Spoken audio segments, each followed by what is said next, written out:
This was back before Facebook was all grandmas and dead people. I hadn't seen Lucas in over a decade when I saw his name pop up next to a message in the corner of my screen. It was a bit of a shock. Nothing about him specifically, just the realization that it had been 10 years and all that entailed. An end, certainly, to any self-delusions about the passage of time.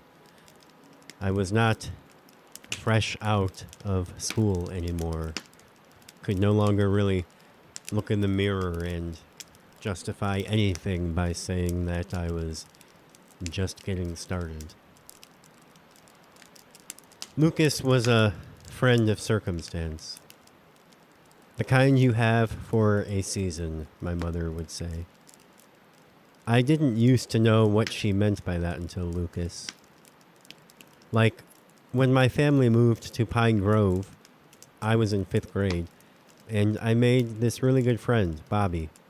He was one of the only boys who went out of his way to hang out with me as the new kid. And for half a year, we hung out and went to each other's houses at a best friend level. And in the back of my mind, I recognized that there was something a little different about him from the friends I was accustomed to back home. I couldn't name it then, and wouldn't deign to now. But suffice to say, a part of the reason that he had so much time ready and waiting to give over to me was because he didn't really belong to any of the other friend groups from which I had been initially iced out. He was just a little different, not my usual style, I suppose, but nice. And we connected over The Hobbit and all of Middle-earth, and spent many hours in his forested backyard with wooden swords, where his dead dad, had built him a multitude of tree houses and fortresses. And then the 5th grade ended, and when we reconvened for junior high in the fall, we just weren't really that close of friends anymore. I saw him around for as long as we were in school, and we were always friendly, but we each just did our own thing. And for a long time, I wondered why that had happened, and if it was something that I was responsible for.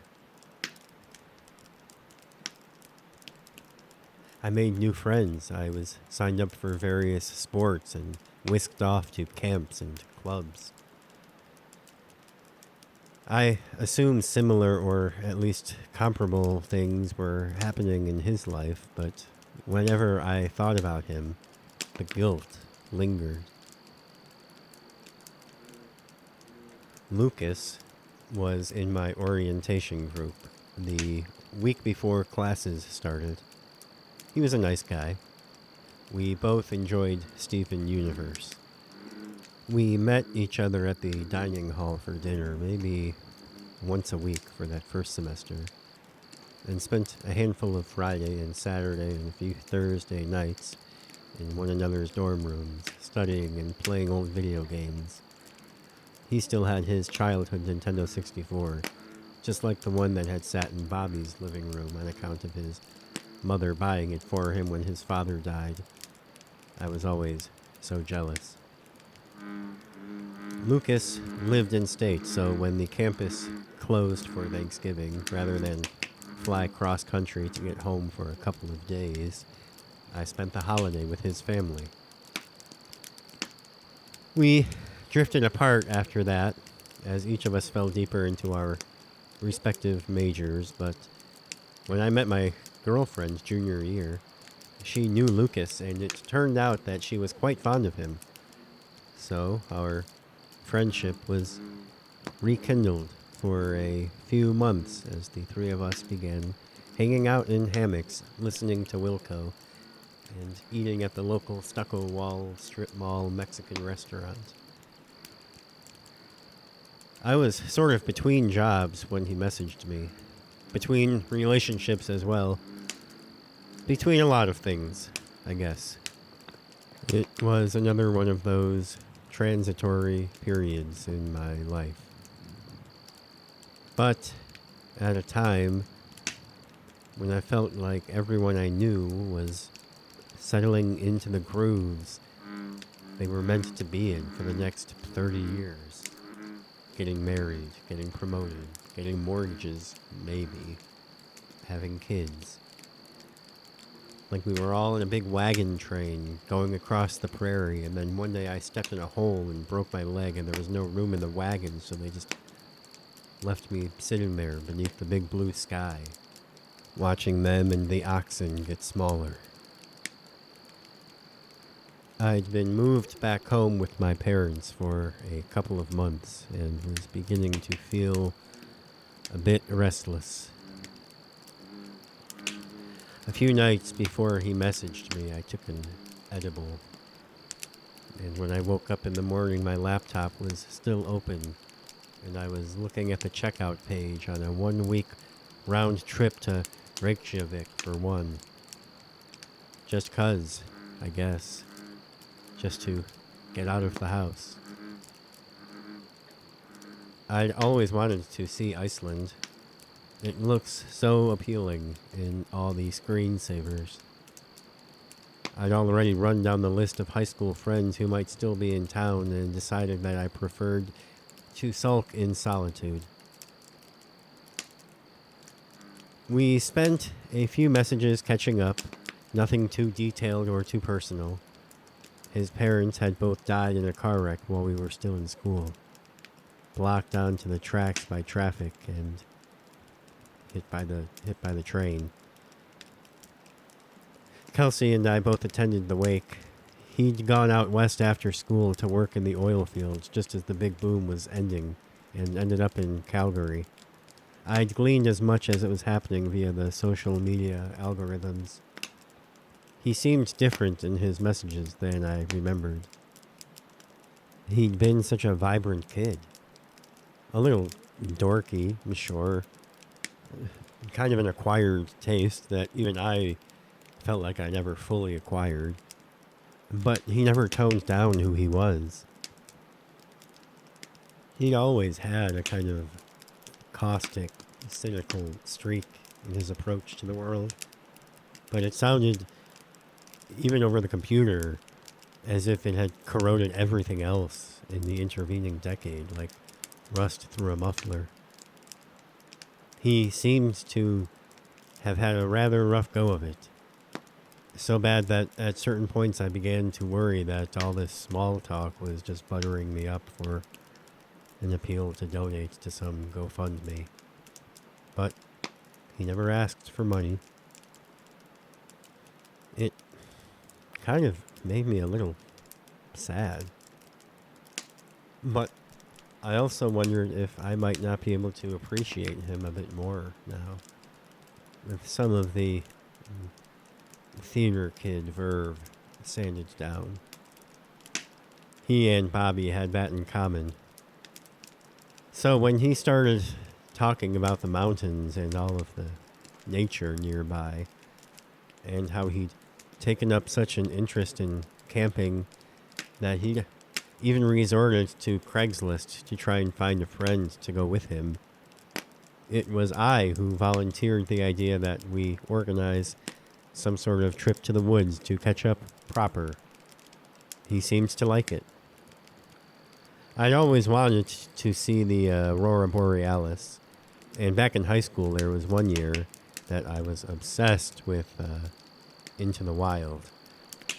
My mother eventually turned me onto the Pacific Crest Trail, which gave me something more specific to fixate on than simply wandering up to Alaska. There were hypothetical plans to plot, gear to be researched exhaustively and never bought. Maybe this trip could be something between that long-awaited long hike and starving in a school bus.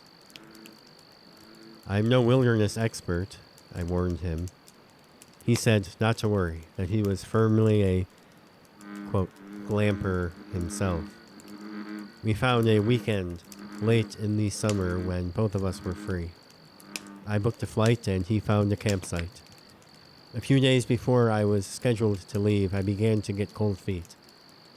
This was the sort of thing you did at a brewery over some bizarre $9 blueberry beer the next time one of you was in the other's city for a weekend or a long layover, so that you can leave when you run out of things to talk about after 2 hours.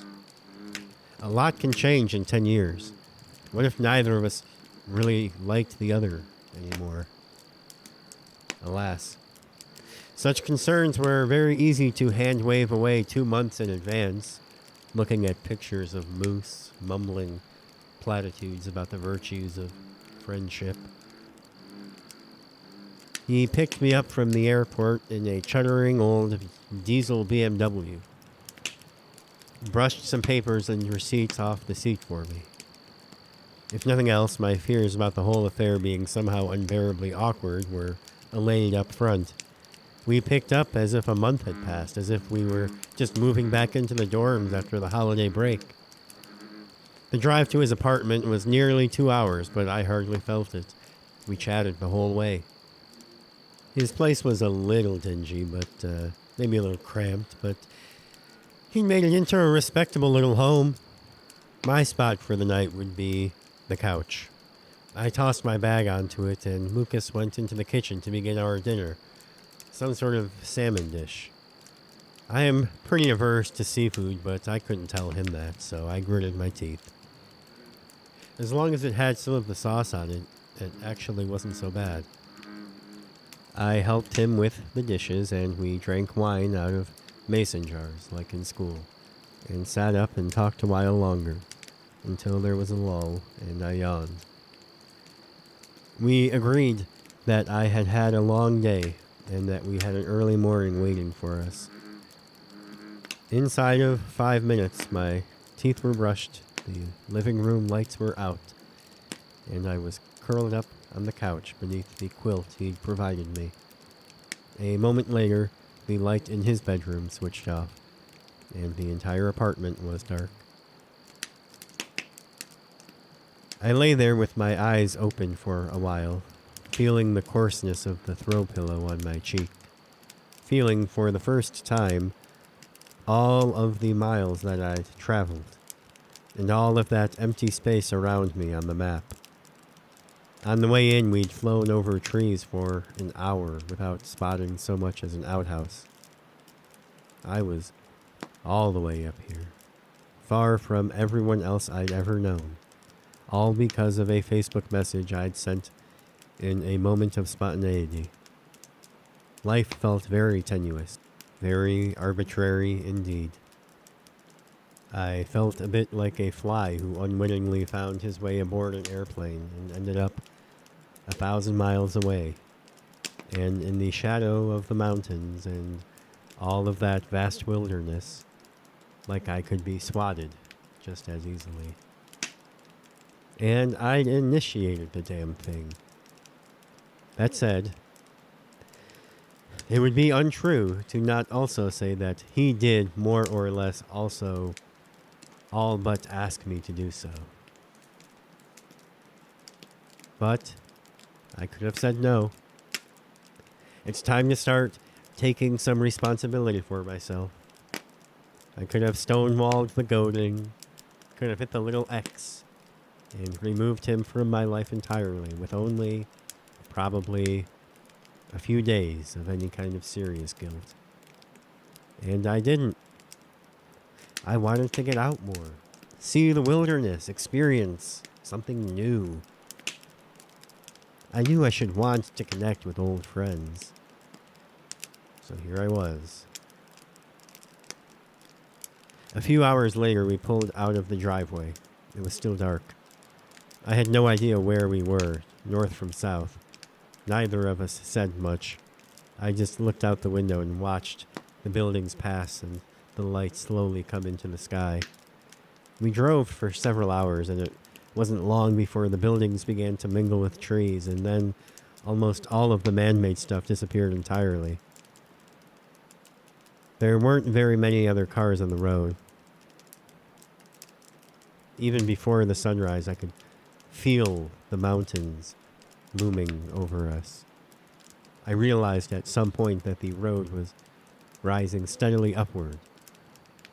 It was around probably 9 or 10 when we pulled off the main highway onto a local road and stopped for coffee at a diner. A meager spit of civilization had set up shop along the thoroughfare with a gas station, a motel, a convenience store, and a couple of lunch spots. Beyond an abandoned storage facility, we were in wilderness. After maybe half an hour or more of winding through forested foothills, we came to our destination, although there was a definite refusal, at least for a minute, to believe our map and believe that what we saw was actually our destination. I hadn't asked too many questions, and apparently neither had Lucas.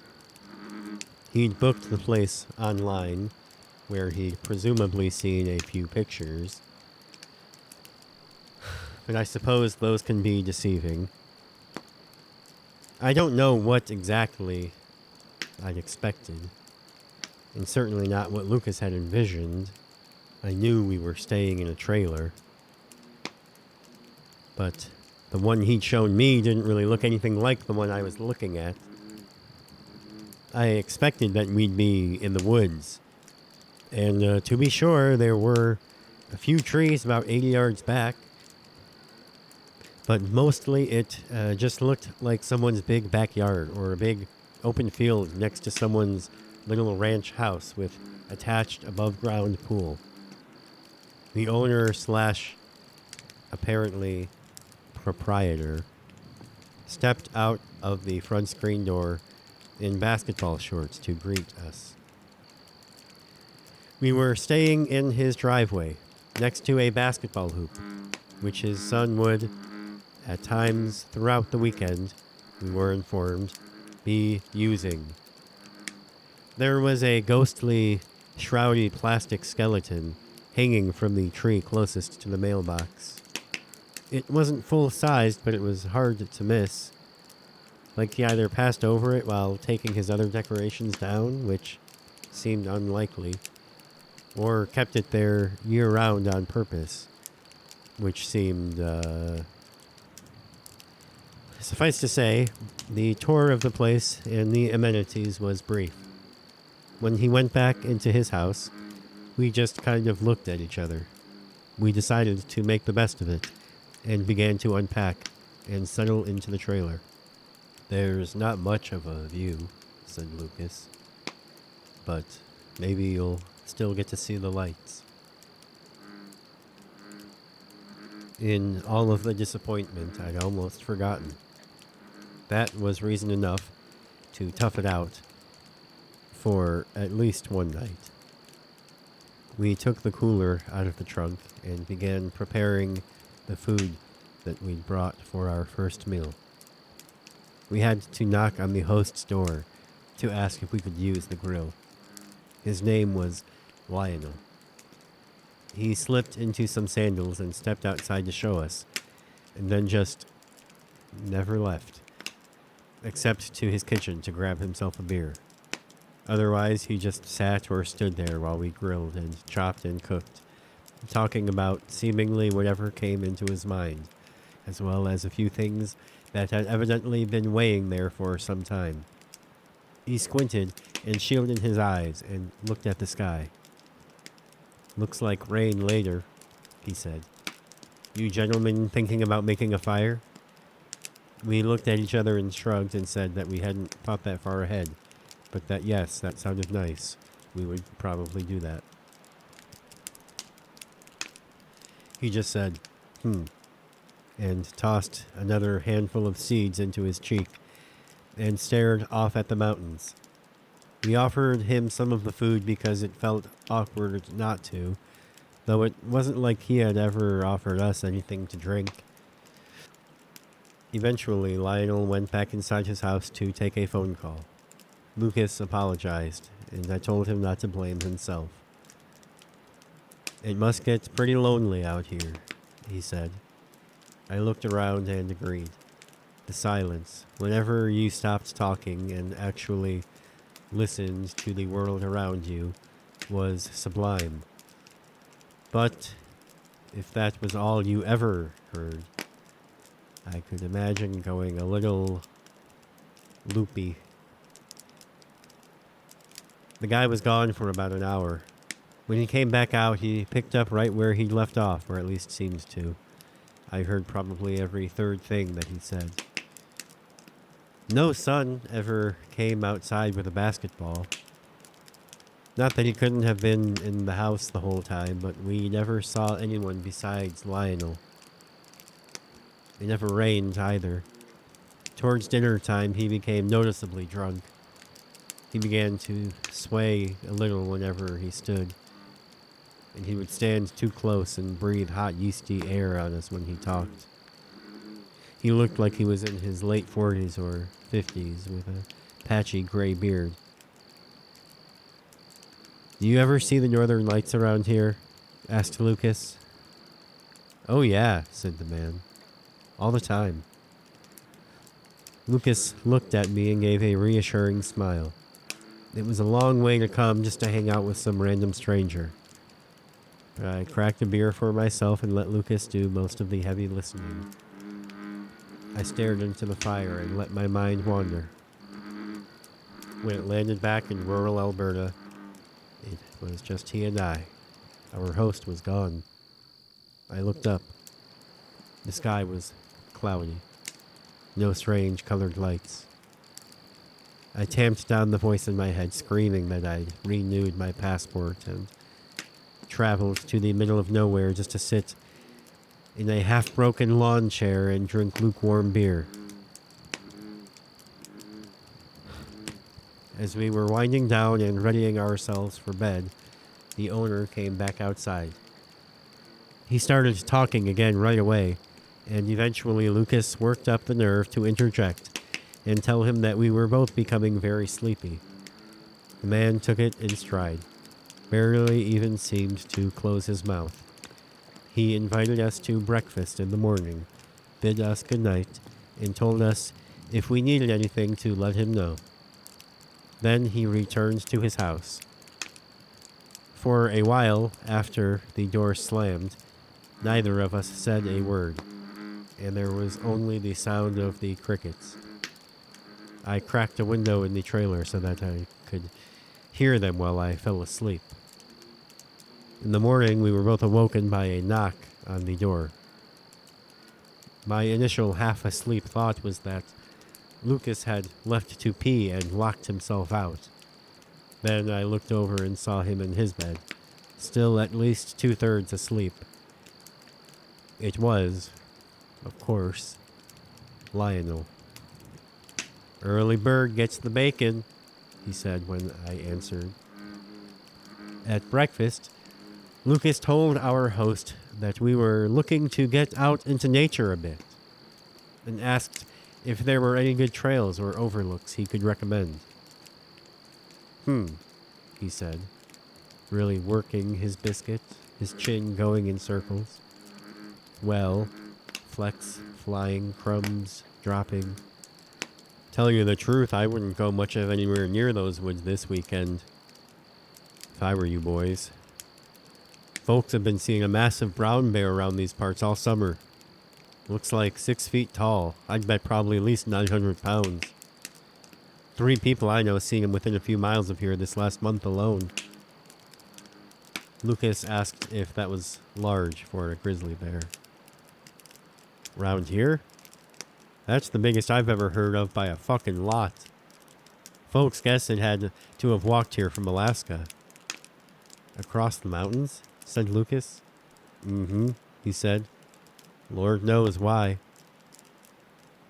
We helped him clean the dishes.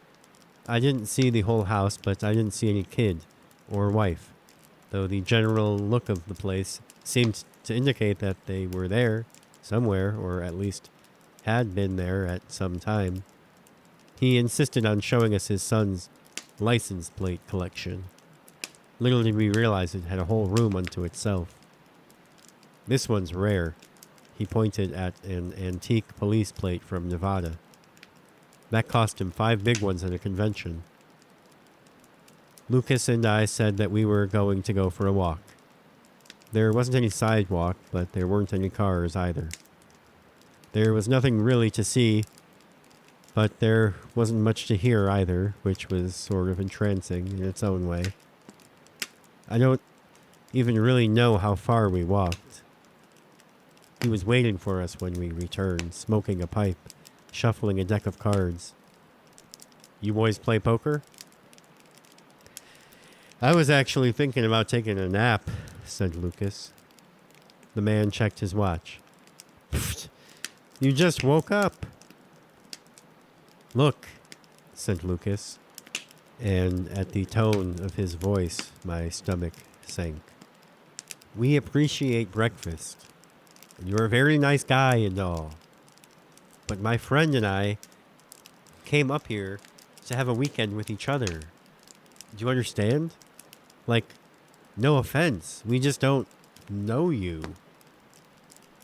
The man blinked, his grin recoiling back inside of him like a tape measure. You never know anyone until you know them, he said. Lucas threw up his hands in frustration. We just don't want to know you then, man. The man bit his lip, looking into the distance. I mean, under different circumstances, I said. The man frowned at me and furrowed his brow. What better circumstances are there ever going to be? He had me there. We all sat in maybe 10 seconds of silence. Then Lionel clapped his palms on his thighs. I have some work I have to attend to in the house. He stood up and we watched him all the way back to his front door. For a while, it felt sort of uncomfortable to do much of anything. But we eventually began to move past it and the air became a little less heavy. For about 40 minutes we sat in the hammocks, reading. Then Lucas suggested that we could play the beanbag toss game, which sounded like as fine a way to pass the time as any, which at this point was my primary objective. We'd been playing for all of maybe 5 minutes when the front door to the house flew open so hard I thought it was going to snap right off its hinges. Lionel came storming down the steps, his face twisted up like a car wreck. My heart started to beat before I could even begin to guess what was happening. I heard you fucking laughing, he said. He stomped right up to us. You can insult me, take advantage of me, but you will not mock me on my own property. There were bits of spittle foaming at the corners of his lips. He just kept hitting my things off the board, I said. His fists were all balled up like he might attack at any moment. His eyes darted between us, jaw clenched. And then the moment passed, and it was diffused by the span of a few seconds, like those animals that roll over and play dead when confronted with danger. And he backed down and went back to his house in a huff. Only a look had to pass between Lucas and I, and we were back in the trailer packing our things. I was half hanging off the bed, bent over my duffel bag, when I heard him say, "Oh, Jesus." I looked out the little porthole window and saw what he was seeing. The guy was on his porch, trying to cock a crossbow. Before I knew what was happening, Lucas was out the door. It was banging shut behind him. He was out on the lawn, confronting him. He had something black and compact and heavy in his right hand. It was a Glock. I hadn't even known that he owned a gun, let alone that he had one with him. He demanded our money back. Apparently he'd spent almost $200 a night. The guy tried to object, but only once. He stood up there scowling at us as we finished gathering our things. He said that he was going to report us.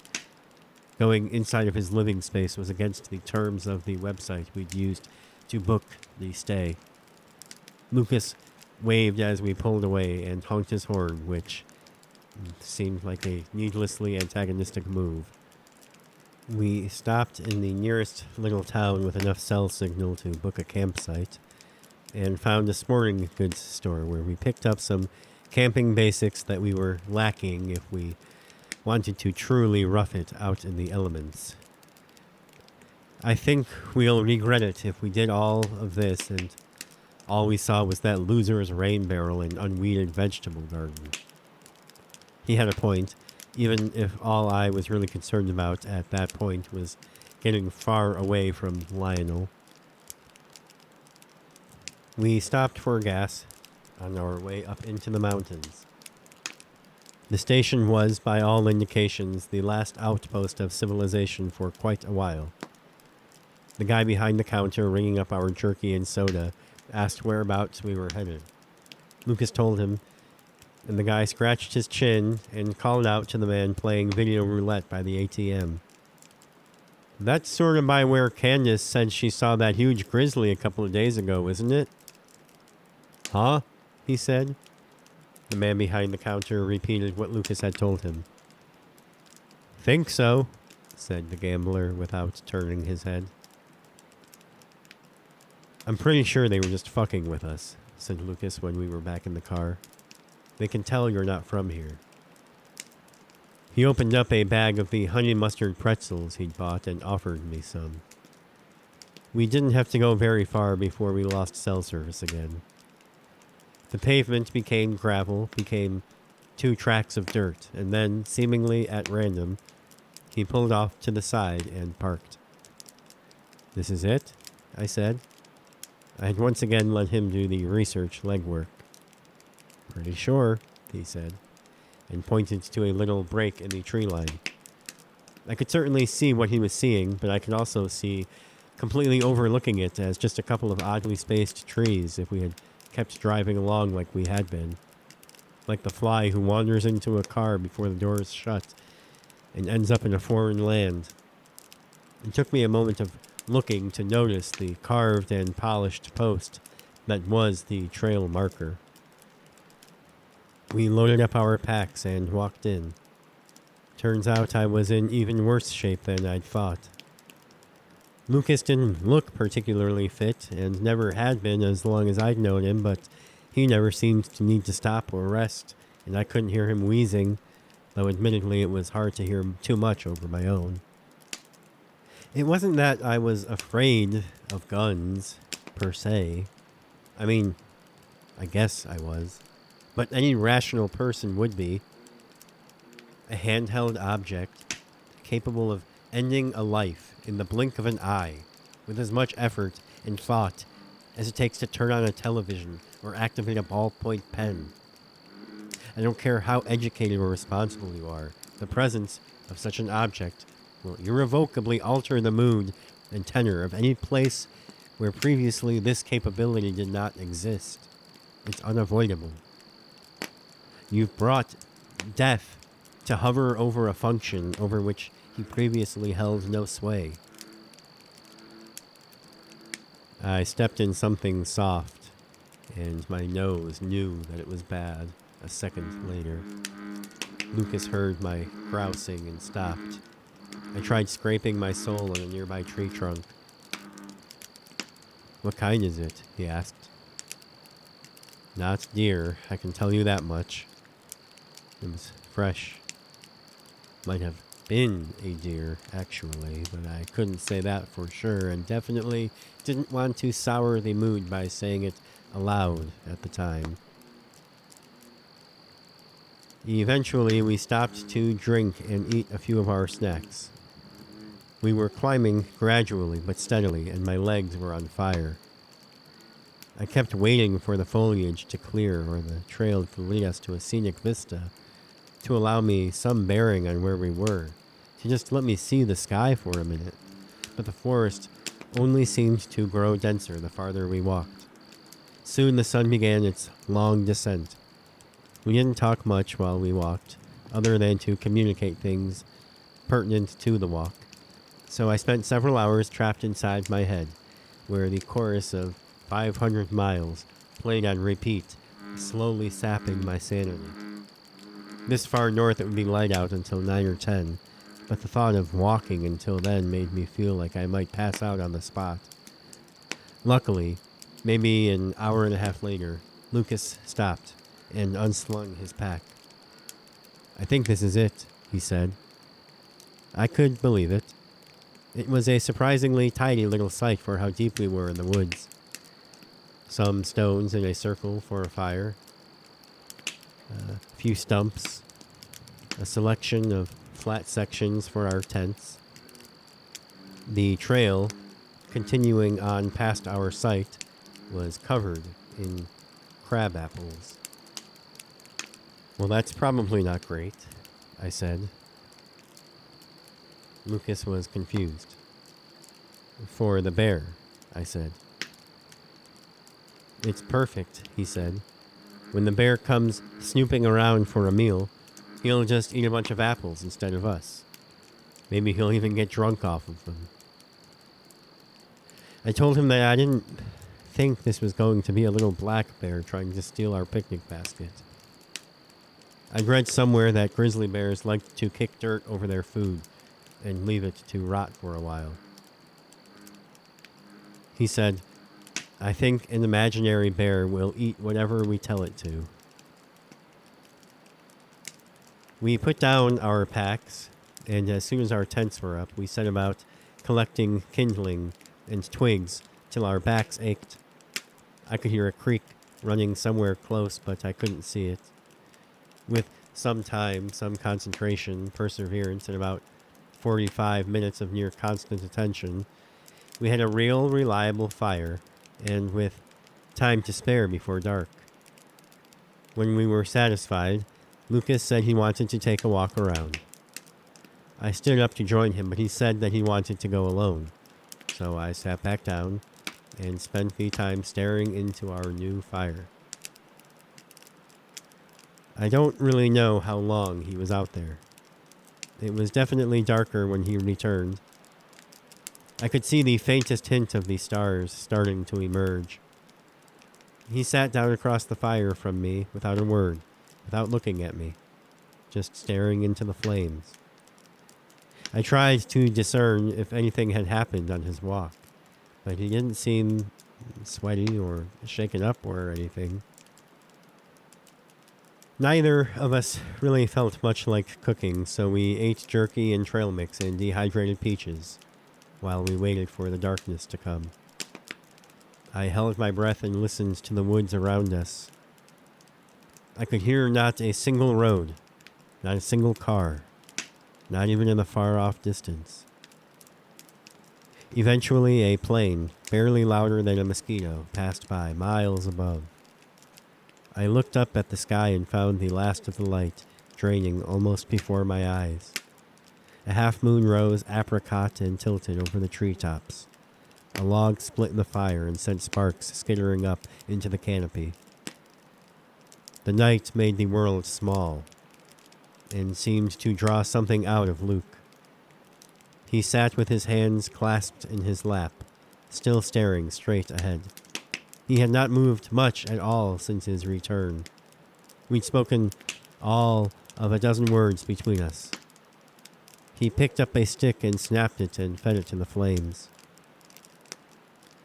I should have just shot him, put him out of his misery. I didn't respond at first. My mind got stuck in an endless loop where every time it tried to formulate something to say, it had to circle back around to make sure that I'd really heard him properly, that there wasn't someone standing off between the trees throwing their voice. On each go-around, I became less sure, like magnetic tape degrading in real time. Then he finally looked at me for probably the first time in half an hour, like he was expecting an answer. The way his eyes caught the firelight made them seem to glow. I just said, "What?" He said, "That fucking freak show. Sad, lonely bastard. God, makes me sick to my stomach." I asked if he didn't believe him then about his family. Did you see them? Christ only knows what kind of depraved, perverted shit he gets up to alone in that place. I'm sure we can't even begin to imagine the depths of the fantasy sandcastle in the sky that we just stepped in and out of. We're bit players in some demented fairy tale this guy's probably been living in for years now. Feels like we just dipped our toe in the pond and almost had it snapped off by a turtle, and now you're telling me maybe we should try and get back in the water. What? I'm not saying that at all. You feel bad for him, though. I can tell. I don't know about that. I just don't know if we should have killed him. Someone ought to, he said. If I ever end up like that, please do it for me. I didn't say anything. He leaned back and looked up at what stars he could see through the leaves. You don't remember what night really is till you come out here. It's kind of crazy, isn't it, that one guy just ended it. I mean, not really one guy, but kind of. And not even that long ago. We used to have to structure the entire world around when the sun rose and set. And now, just flip a switch and keep doing whatever you were doing, you know? It makes me wonder how humans ever survived long enough to get to fire, I said. Coming out here, I mean. Although, I wasn't having those thoughts when it was light out. Do you like true crime stuff? He asked. I shrugged. Yeah, sure. I've been pretty into it, he said. I know it's lurid, but what can I say? It forces you to contemplate a lot of things. Like who could possibly do these kinds of things? And how, really, if you were determined enough, any half-smart person could get away with it pretty easily. I said, I mean, if you're an upper middle class white collar white guy and the argument you're having with your wife is making you want to hack her to bits while the kids are in bed upstairs, find a good lawyer. But if you're just looking to hurt someone, to inflict your will on another person, to make them feel terror, there's highways up here, hundreds of miles long, hardly anyone ever goes on, where native women go missing practically every other month. Nobody gives a shit. I repeated myself. We sat in silence for a moment, listening to the night sounds, the creek running somewhere in the dark. The rest of the world feels so far away, doesn't it? Like a dream you had once. You feel like you could do anything out here. Who would see? Like there's nothing but you and whatever is right in front of you. Other people, consequences. It all feels so unimaginable. I had tried to keep track of where he was keeping the gun, but I had no idea. Did you know that a lot of people think that the idea of a werewolf really just started out as a bit of colorful language or poetic license? That they were just describing regular men playing old human maniacs who one day outside of the village crossed paths with some buttery little French peasant girl and tore them to shreds? I said that I hadn't known that. Not that I can blame them, he said. looking up at me again, his smile now glowing in the flickering light. Or not that I can't understand it, at least. I mean, I've been there. Sometimes you see one and you just want to sink your teeth into them, right? Girls, I said. Yeah, he said. I don't know. Don't they just make you go insane sometimes? Some of them just look so nice. And I just feel like if I can't have them, if I can't have them. He shook his head. Are you seeing anyone?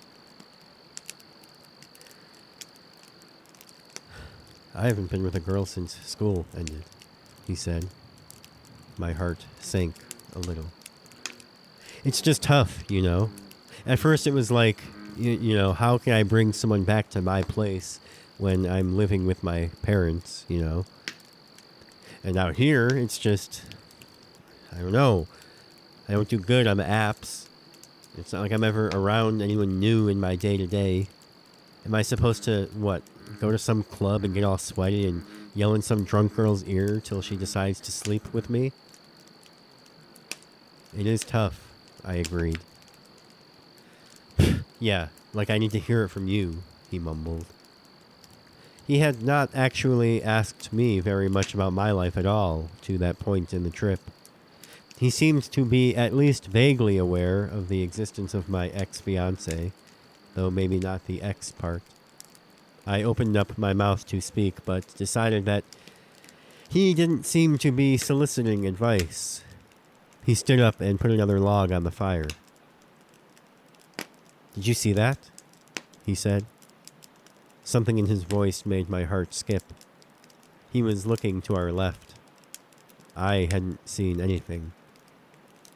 It was like a light, like a light. What am I saying? It was a light. Hello? He called out. I tried to shush him. I looked where he was looking and saw nothing but darkness. He seemed to be searching for it as well. It was moving between the trees. I couldn't tell how far away it was. Hello? He called out again. I wanted to plant my hand over his mouth. 1 minute passed. 2. He couldn't look away. Are you fucking with me? He told me to shut up. But there was nothing there. Eventually he sat back down, and a bit after that, he turned his head away from the spot where he'd allegedly seen the light. But it had clearly disturbed him. He sat staring wide-eyed into the fire, as if he were looking back into his memory for it. Do you want to hear a story? His voice sounded subtly different in a way I couldn't name. I've never told it to anyone before. I doubt I ever will again, to be honest. But can't make any promises. I said, sure, and the word barely escaped my throat. This was when I was probably 13-ish, junior high. He stopped almost like he was choked up. You want to know something so gay? He was choked up, at least a little. I always said I would only ever tell this to my wife. He wiped his nose and laughed at himself. He took a quick glance at me out of the corner of his eye. I tried to look as empathetic as possible. I went through this, occult phase. It mostly revolved around this Ouija board I'd found in the crawl space with the other old board games. The first time, I waited till my parents went to sleep, grabbed some candles from the living room, and locked my bedroom door. There were a few minutes at first where I really started to feel like an idiot, sitting on the floor with my eyes closed. But then, it moved. Something moved it. And I freaked out. Turned on all the lights. It was a good 10 minutes before I could work up the nerve to put my hand back on the thing. When it started moving again, I can still remember it vividly, the way it felt. I remember the tingling down my spine that wouldn't leave. I was in disbelief as it was happening. It was like when I'd thought I'd invented masturbating. Like I was knocking on the door to some unfathomable new world that an hour earlier I'd assumed only led to a closet. The first guy that I talked to said that his name was Francis. He was very nice to me at first. And when my parents went to sleep the next night, the first thing I did was whip the board back out. I didn't bother with candles the second time. Francis came right through again. He started off nice again, asking me about my classes and friends at school. But as we talked, he started sounding not like himself. He was saying weird things, making me feel strange. Kept asking where my parents were and when they went to work, and never seemed satisfied with the answers I gave him. And then he told me that he had been a doctor for a school where he molested every kid that walked through the door that caught his eye. Like he was bragging. Then he started telling me the things that he liked about me. Things that he wanted to do with me. It made my throat tight. I slammed the board back in the box and packed it in the closet, but there was no denying that Francis was still in the room with me. I could feel him there as clearly as I'd have felt it if my dad was standing next to me. I tried going to bed, but I couldn't stand having the lights out, so I must have laid there with them on for at least an hour. But eventually I did fall asleep somehow. He was still there when I came home from school the next day. I tried telling him on the board to go away. I tried reading out loud from the Bible, but that heavy, oppressive presence would not leave. I don't know what came over me. I stood up on my bed and started to undress. No. I started to strip. You could feel the energy in the room shift almost immediately. I could feel his eyes on me. To this day, I still don't know how to describe the feeling it gave me. But there was something in it that compelled me to keep going. This thrill coming up from a part of me that I hadn't even known existed. A minute later, I was writhing around in the sheets, butt naked. I could feel him losing his mind. It was such a rush. I bent over to show him my ass and gave myself a good slap. As soon as I did that, there was this banging on the door, clear as day. It just about stopped my heart. But I thought that it confirmed everything that I had been feeling, everything the board had been communicating. It came to the point that I was hurrying home from school every day just to draw the shades and take off my clothes and give the sick old bastard a show. I felt powerful. I loved feeling his impotence permeating the room. When I was sure there was nobody else home or awake to hear me, I would talk to him, just to tease him more. Whenever he started with the floor banging or the wall knocking, I felt like I had won. This went on for, weeks, maybe even a month. Then, I think it must have been a Saturday morning, my parents were at the store. I took off my shorts and sat back on the bed. I took off my shirt and started running my hands over myself. I laid down and arched my back to remove my underwear. As I went to sit up, my head was forced back down into the pillow by a large, warm, calloused hand around my neck. I gasped and got no air. My mind couldn't square it. I kept looking around and there was nobody there. But I absolutely could not move.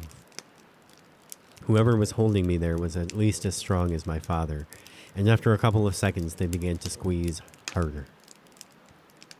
I could feel my windpipe collapsing. I heard the weird noises emanating from my throat.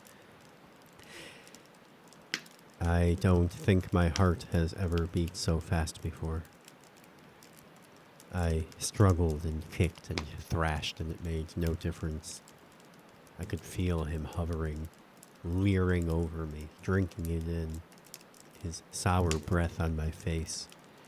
I really, truly, in that moment, like at no other time in my life, thought that I was going to die. My parents would find me with my clothes on the floor. I wouldn't even live to see high school. The odd thing I can tell you about death is that it is most definitely a thing. I never saw it, so I wouldn't go so far as to say whether it's a he or a she or even looks human. But when it's there in the room with you, you feel it. A presence, sentience. He broke another stick and then broke the halves in half. I looked up at the sky. Doesn't seem like we were getting any lights tonight. It was silent between us for several minutes. Just the crackling of the fire, the crickets, a frog down by the creek. And then Luke said, quieter than ever, so that I almost had to lean in a little closer just to hear him. It used to be so that I could never understand why anyone would ever kill themselves. Why anyone would give up 1 minute of whatever amount of life they're allotted. But the older I get, the more that it starts to seem like a comfort. That it's all just gonna be over and done someday. Wipe the slate clean. You know? I think I just said, After a moment, he stood up and said, well, I'm tired, and went off somewhere to pee. I watched as the fire drew lower, and its light became crimson.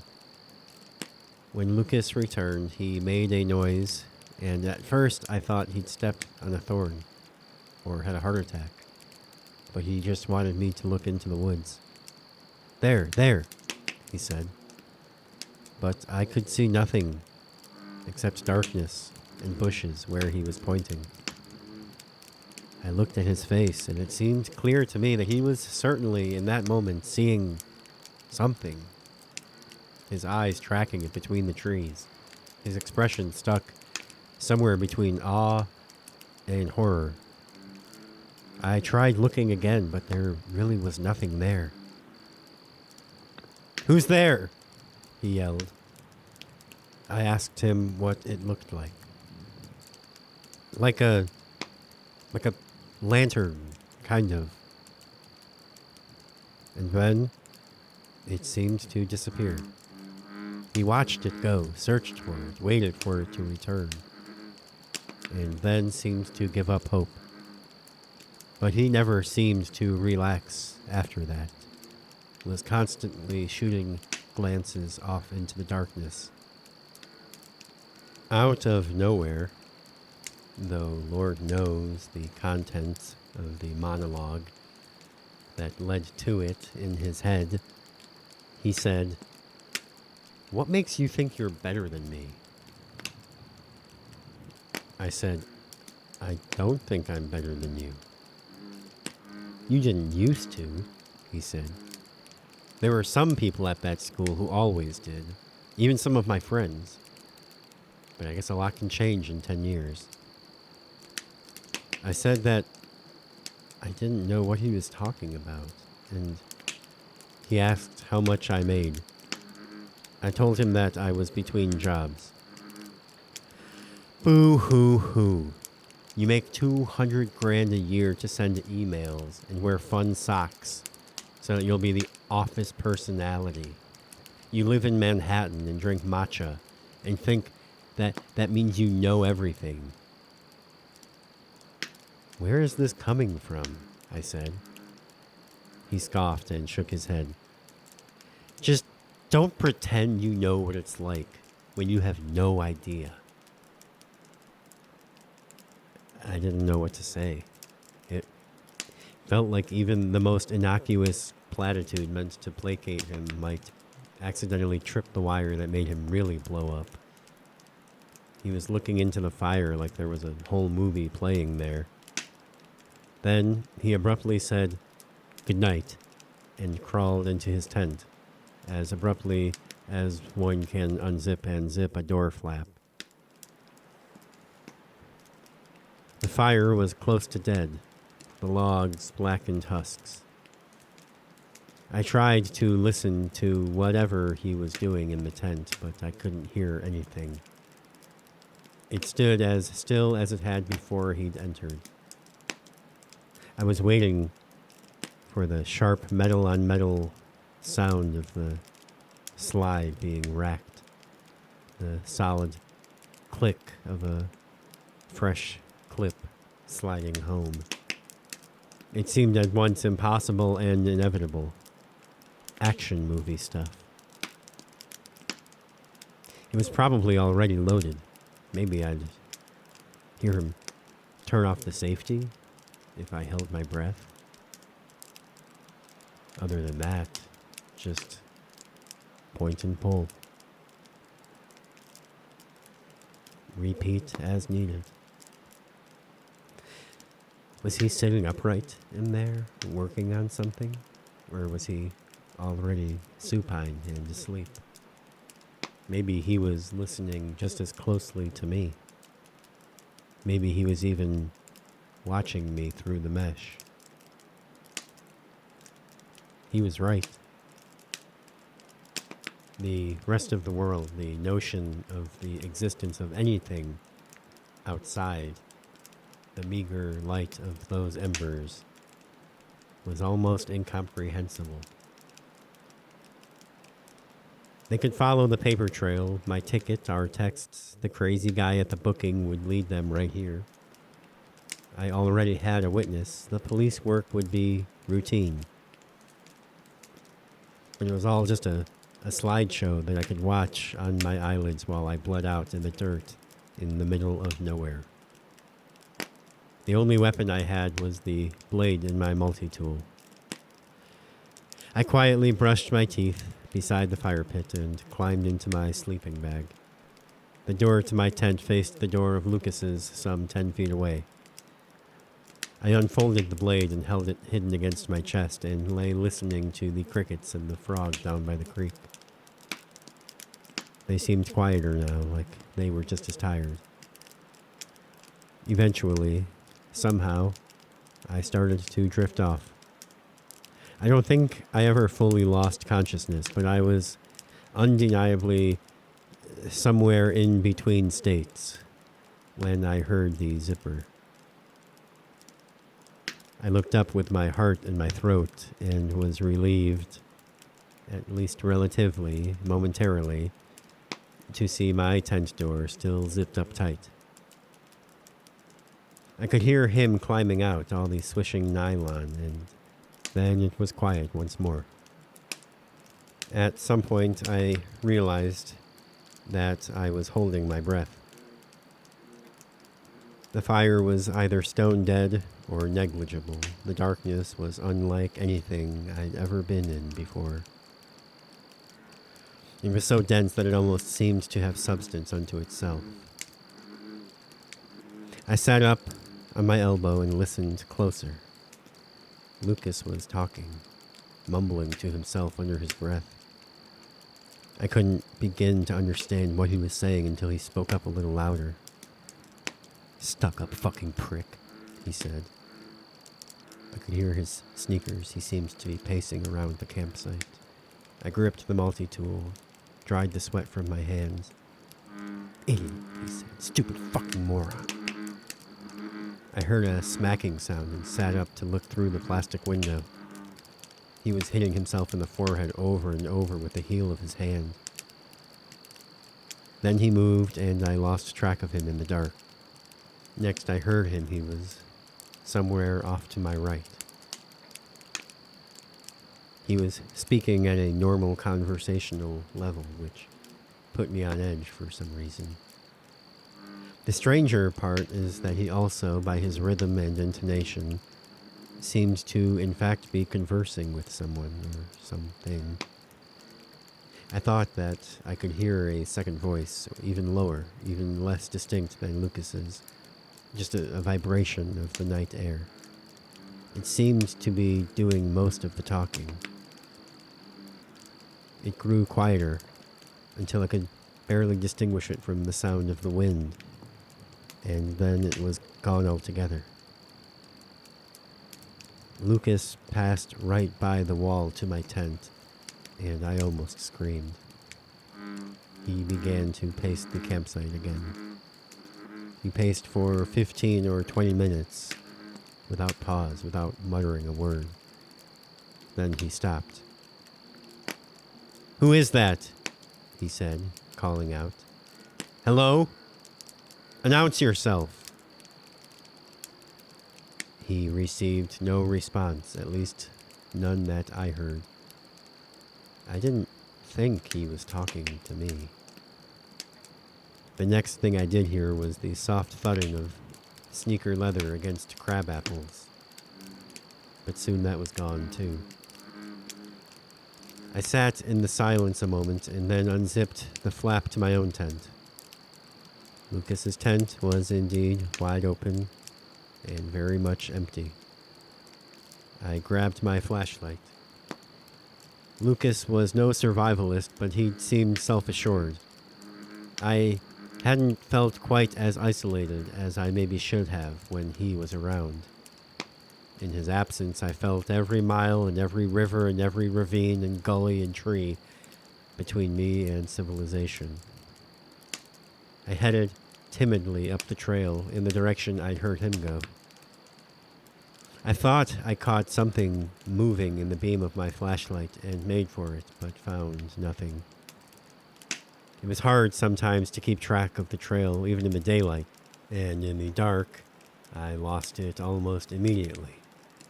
And after maybe 5 minutes of searching for Lucas, the panic began to set in, and I began trying to retrace my steps back to the camp, which I deemed unsuccessful after about 15 minutes.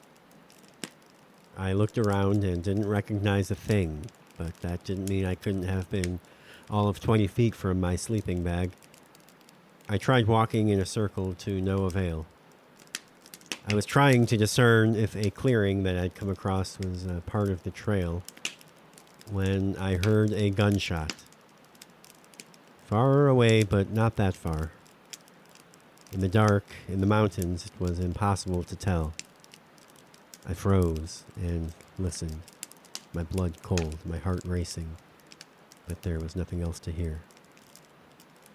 I stood there a while longer, but there was nothing else to do but keep walking. I was glad to be moving in the opposite direction. I felt like we had been moving mostly east, so I thought that if I went west, I might eventually come to the road. I felt myself starting to break a sweat. My breath was getting ragged again. Maybe 2 minutes later, I heard the second gunshot. I was still walking when day broke. Mid-morning, I stumbled across an old backpacking shelter. 3 walls, a roof, and a screen for the bugs. Some floor space to lay your sleeping bag. I stopped to rest and fell asleep using my pack for a pillow. I knew that it was unwise to sleep away all the daylight, but when I awoke, the sun was already most of the way across the sky. I still had food and water. I was still exhausted in spite of the nap, and the thought of another night spent trekking through the back country was utterly devastating. I made a small fire in the middle of the room and waited for dark. At some point, I nodded off. It was full dark again when I woke up, and I knew immediately, without knowing how I knew, that something was wrong. It took me a few seconds to gain my bearings. Outside, through the screen, I could see a light. Indeed, like a lantern floating between the trees. In the dark, I could not tell if it was 15 yards away, or 50, or 100. It moved slowly, deliberately. I found myself almost entranced by it. But unlike Lucas, I could not, absolutely could not, call out to it. It seemed to drift nearer, and I shrank back into the corner of the shelter. My entire body was filled with dread, with a bottomless despair. Like I could not stand one more second of existing in my own skin. Like my soul itself was hopelessly diseased. Like the joy and lightness had been so thoroughly expunged from the world that they might never have been there at all. Only a passing dream. But then, just like that, I realized that that lantern, if that is really what it had been, was nowhere to be seen. I waited and waited and held my breath and scanned the darkness. I stood on the step to the shelter and looked all around, but it was gone. In the morning, I found the trail that ran right past the shelter, about 30 feet from the front door. By lunchtime, I was on a paved road. I haven't heard from Lucas since. I've looked a few times for an obituary, but haven't found one. It doesn't look like he's logged on to his Facebook since. It's remarkable how fast you can go from wondering if you're going to survive to wondering if you're going to make your flight. How fast your last moments can become a memory, another anecdote. I haven't been camping since and still tend to avoid the woods after dark, though. And I don't like looking out windows at night either. You never know what you might see.